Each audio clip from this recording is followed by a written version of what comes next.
Okay. So welcome, folks. Nice to see your names, and yeah, let's practice together.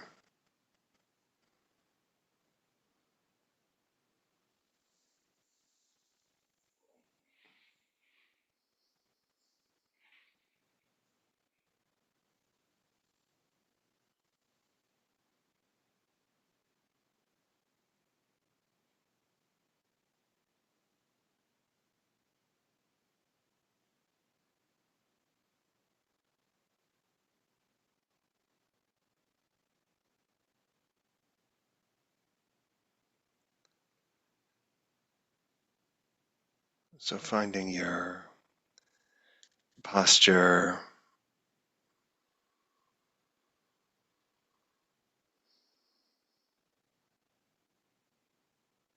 whatever posture it is, a sense of your heart being open to the world.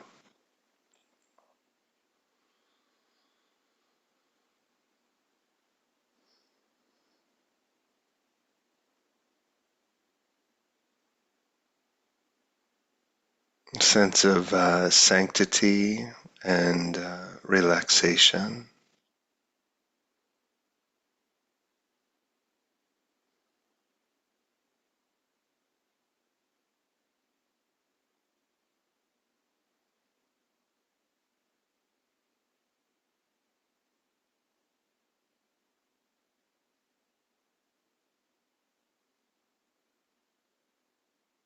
We know we're doing something, maybe we say sacred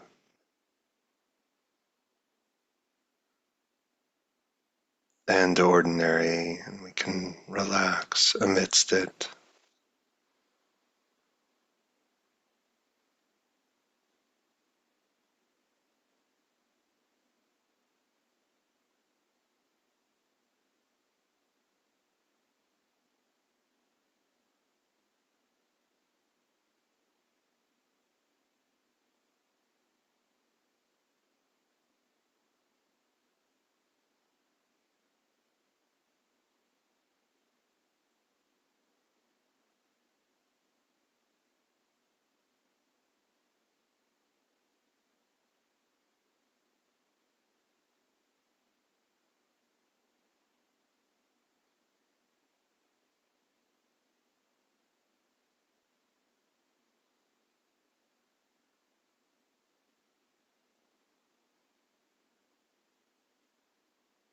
Just breathing into your belly,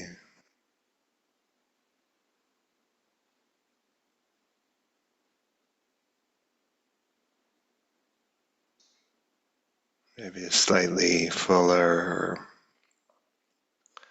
slower breath than you've taken today.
Meditation can feel old hat or familiar, especially if you've practiced for years or decades.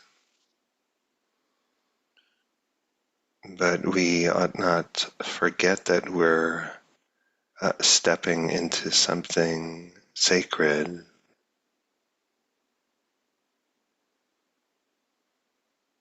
that we're connected by our breath and our sincerity to a 2,600-year lineage, wisdom, compassion.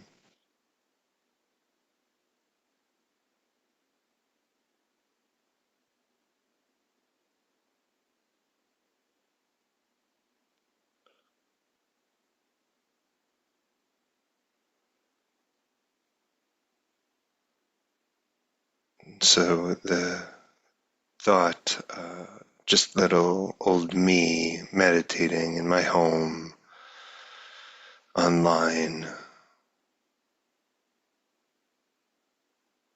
that's not the end of the story.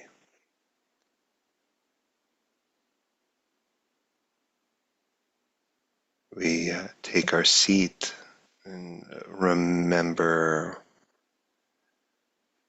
the lineage, all the shoulders we stand upon,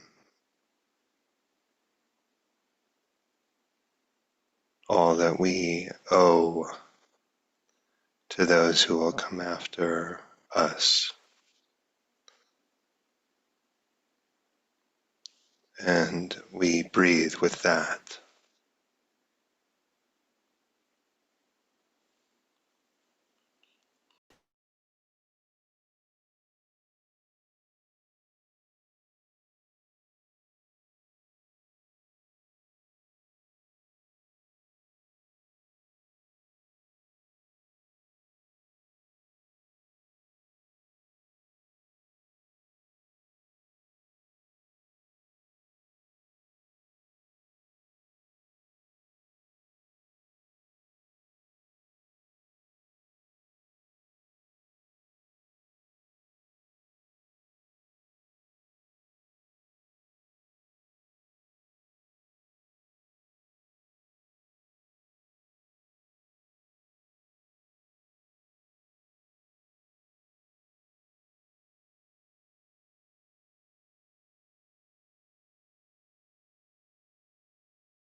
It's a practice of reverence, also renunciation.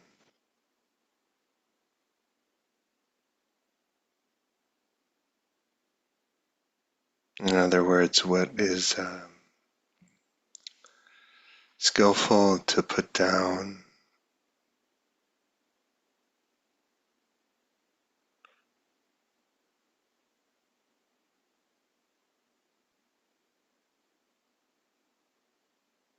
renunciation is not animated, sponsored by aversion, moralism, not sponsored by the egoic processes, but a simple recognition. This can be put down.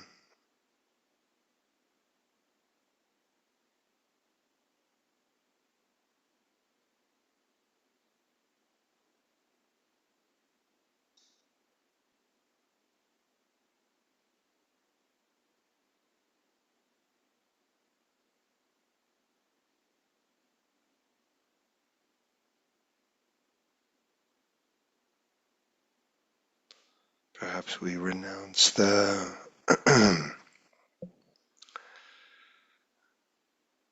multitasking of our mind,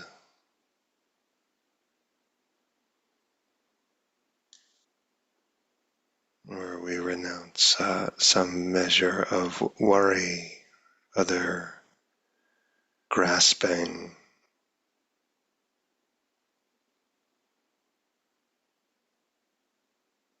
We renounce the false promises that clinging makes.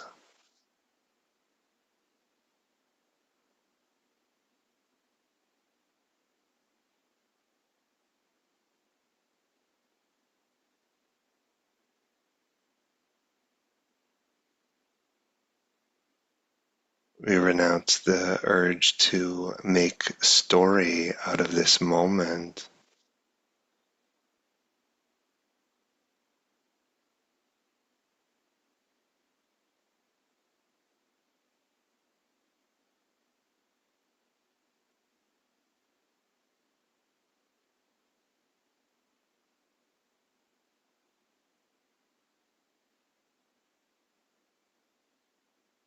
We have sense contact and the proliferation,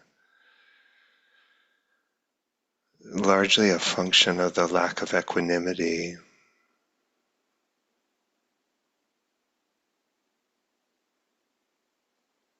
Feels like I must tell some story, maybe just a sentence about this sense contact.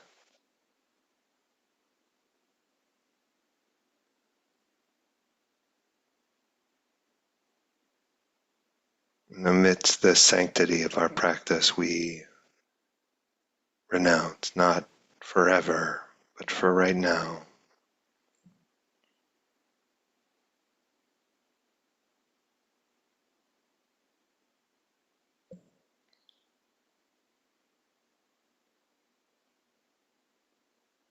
We renounce knowing that may re-arise just moments later.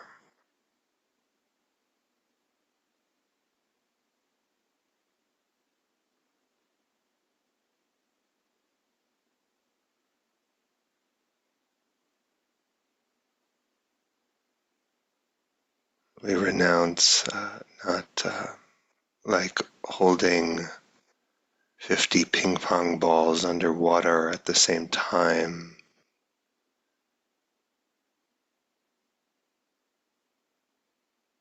but opening the fist and putting something down on the ground.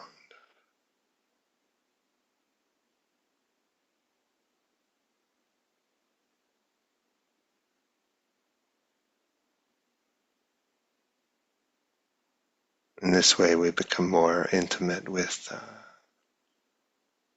our breathing.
It always feels like we're preparing for the rest of our life,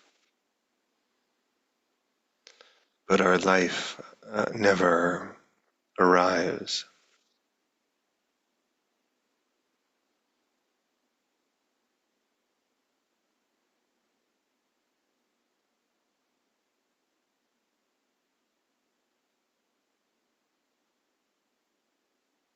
And so we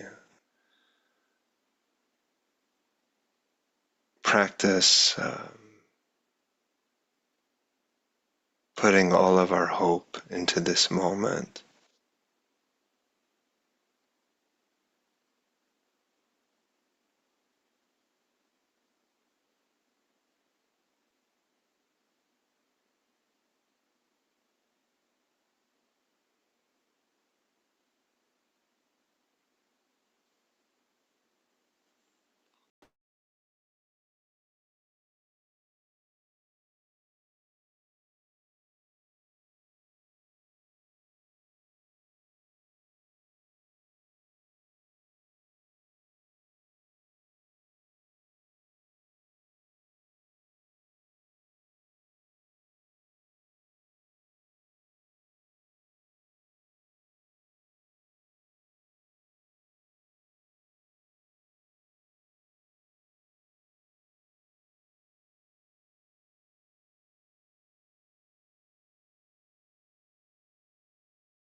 Clinging complicates everything,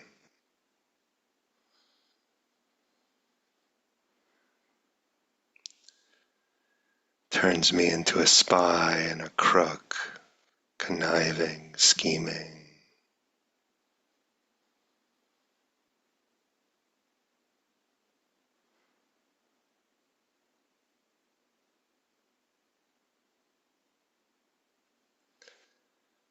Letting go simplifies.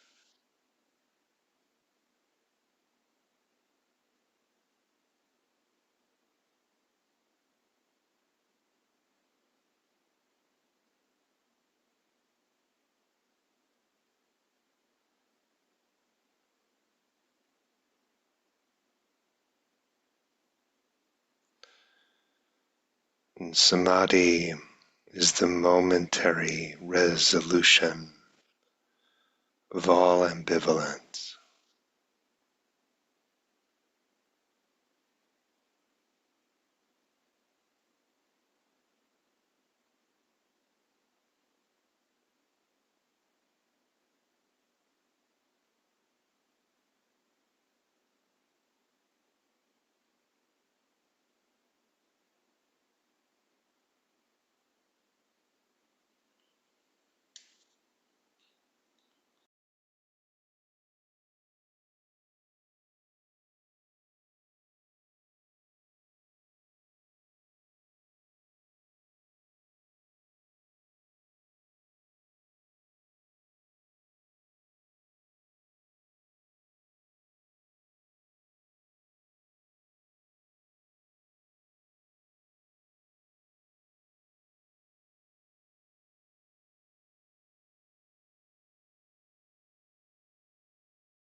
Okay, good to sit with you.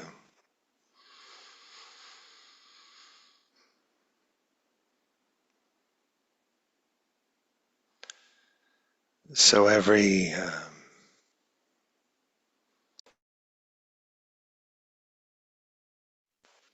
excuse me, every Dharma teaching is a kind of footnote on some other Dharma teaching.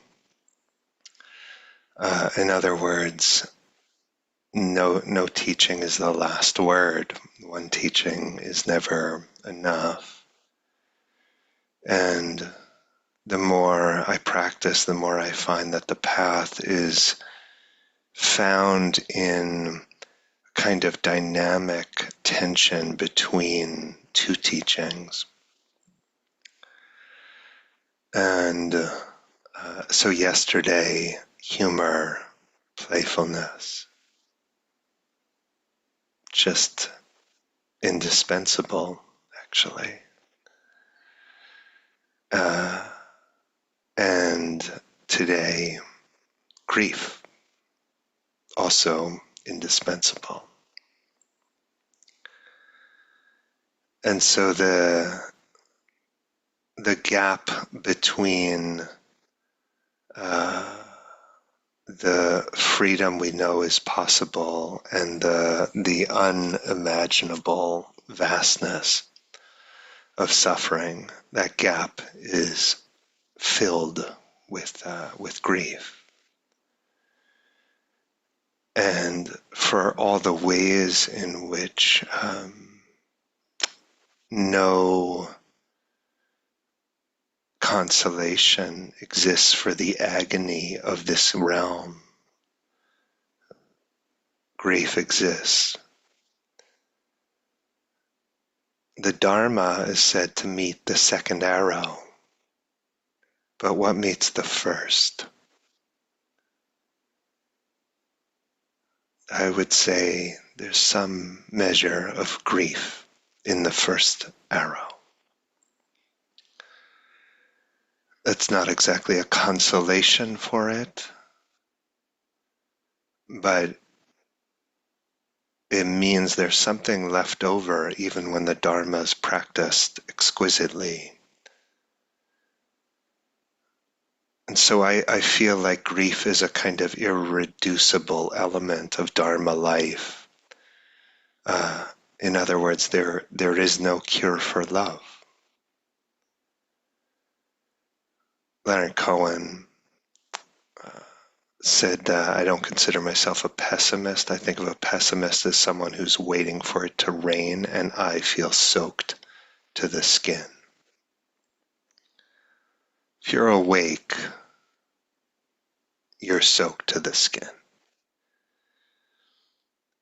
And the Buddha witnessed aging, sickness, death, and this anticipatory grief launched his spiritual quest.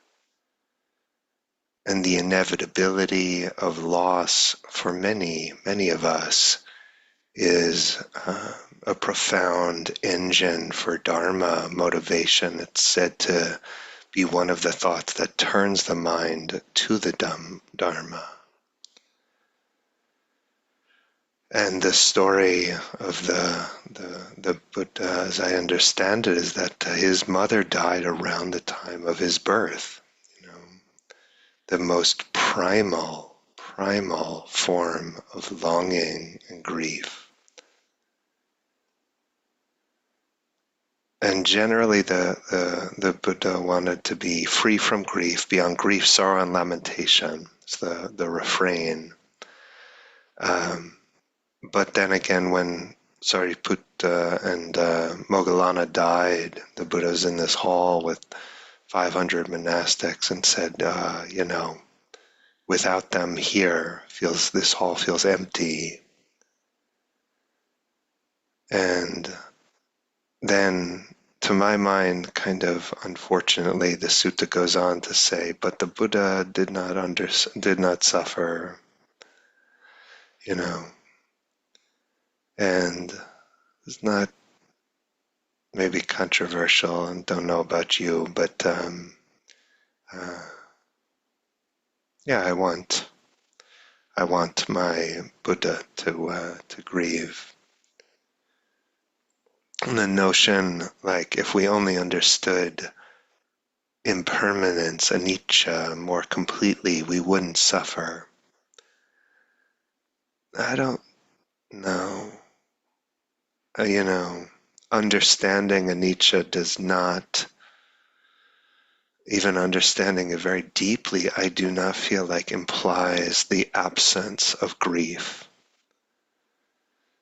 And this kind of explaining away of grief may be um, a kind of example of what the primatologist Franz de Waal called anthropodenial, the implicit denial that we humans are animals.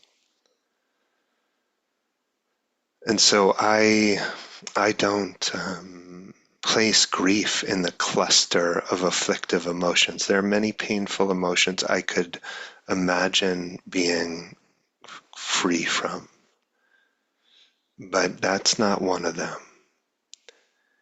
And yeah, we can get stuck in it. Grief can become a kind of placeholder for more amorphous pain. You know, it's like grief becomes the explanatory mechanism for everything wrong in our mind, in our heart, in our life. That's not the species of grief I'm talking about. Sometimes it's true, we must act in disobedience to the grief. But generally speaking, I feel like it's onward leading in the sense of grieving consciously, sensitively, receptively, listening. It's hard to look at the world, even for all the progress our species has made over centuries. It's hard to look at the world and see the carnival of greed, hate, and delusion and not feel some measure of grief, sense of powerlessness in the kind of face of the you know. Mm. And so I associate grief with some of our best qualities of sensitivity and love and morality. And it's hard to imagine what our sila, ethical conduct, what our sila would look like without grief, without being informed by grief. Loss is part of what makes the sanctity of life intelligible. And grief is a trope in our practice, even when we haven't lost something.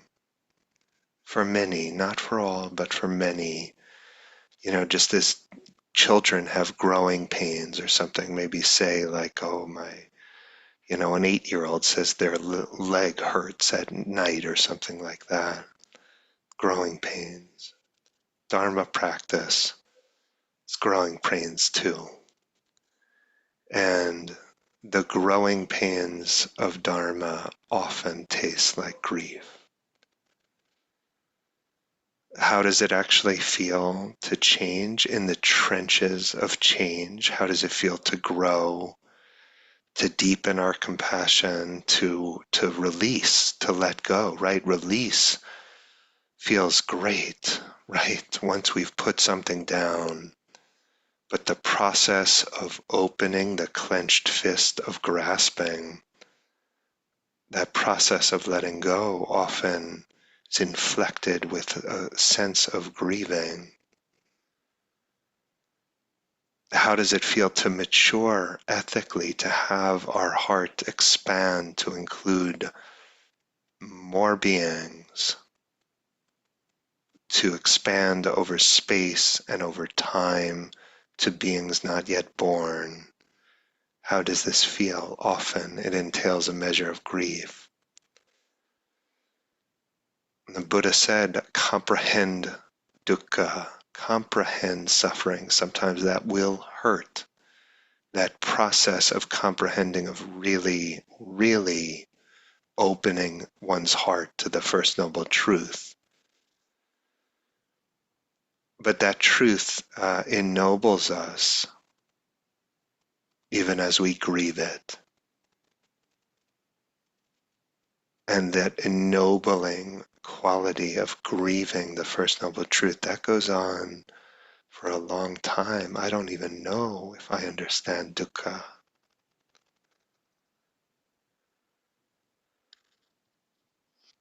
Some research on from Shelley Taylor and some of her colleagues on positive illusions, saying, and she writes like self-aggrandizing self-perceptions, an illusion of control, and unrealistic optimism are widespread in normal human thought. These quote illusions foster the criteria normally associated with mental health, called the positive illusions. Right? It's said that these illusions bolster and stabilize our sense of self. And I do get the comfort of those kind of illusions. And certainly I'm not commending that we live every moment in death contemplation, but there's a subtle agitation in that self-deception, in the grandiosity, in the fantasies of control, the sense that everything goes on. And when some part of us knows we're fooling ourselves, we can't settle. And so the Dharma is longing for truth. The chickens come home to roost. And if we've not grieved the homelessness of ego, the ungovernability of existence, the end of all things, if we've not grieved that, we will be shattered when we discover the Buddha was not joking.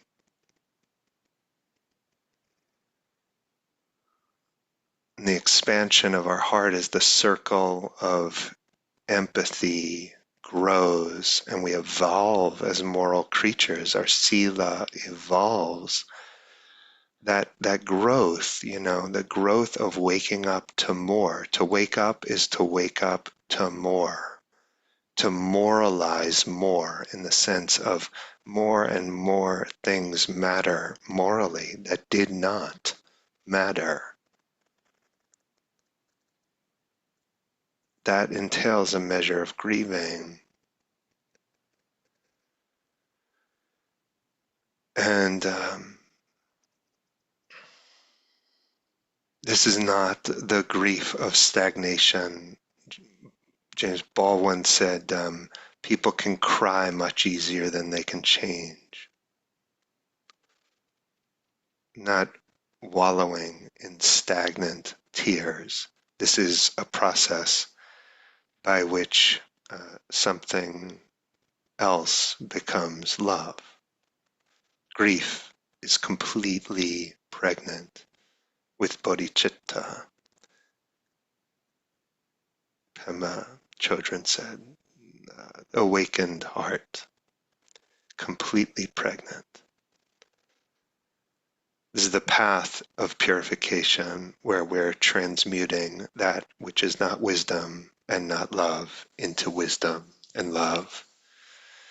And grief might hurt, but the love never feels far. I'll offer this for your consideration and tender to speak about these things together. Okay, see you tomorrow morning.